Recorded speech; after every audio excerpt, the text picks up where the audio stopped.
పొరపాటు అలాగే మానవులు ఈ రెండిటి మధ్య సంబంధం ఎలాంటిదంటే పక్షులకి రెక్కలకి ఉండే బంధం లాంటిది, ధారకి నదికి ఉన్న బంధం లాంటిది. పొరపాటు అనేది మనిషి జీవితంలో ఇంత ప్రాముఖ్యమైనది కదా. ఇక మీరే ఆలోచించండి, అందుకు సిగ్గుపడ్డం ఎందుకు? దాని గురించి సిగ్గుపడటం సమంజసం కాదు. నిజం చెప్పాలి అంటే పొరపాటు మనం మరింత శక్తివంతంగా మారే అవకాశం ఇస్తుంది. ముందు కన్నా మంచి ప్రదర్శన చేసేలా ప్రేరేపిస్తుంది. బహుశా మీలో కొందరు దీనిని అంగీకరించకపోవచ్చు. ఎందుకంటే చాలా మంది దృష్టిలో పొరపాటు దోషానికి జన్మనిస్తుంది. దోషం అపరాధానికి, ఆ అపరాధానికి క్షమాపణ కాదు, దండన లభించి తీరాల్సిందే. కానీ ఇలా ఎందుకు జరుగుతుందో ఎప్పుడైనా ఆలోచించారా? ఇందుకు కారణం ఏమిటి?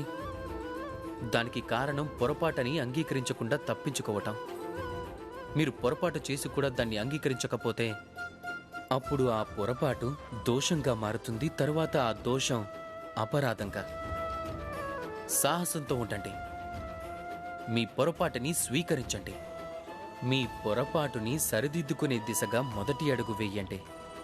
అలాగే బాగా గుర్తుంచుకోండి, అపరాధం అని ఏదైనా ఉందంటే అది సమయానుగుణంగా మీ పొరపాటుని స్వీకరించకపోవటం. రాధాకృష్ణ.